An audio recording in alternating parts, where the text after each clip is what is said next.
சொந்தமுள்ள மாமனுக்கு சொந்தமென நீ வளர்ந்தாய்.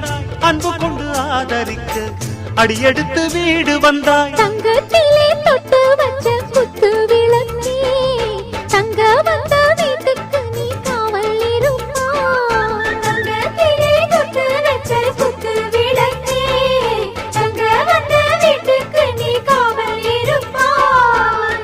வந்தாரை வாழ வைக்கும் எங்க மகாராஜனுக்கு வாழையடி வாழையன வாழ்வு தர வந்தவளே, என்னை காத்திட வந்தவள் நீயே.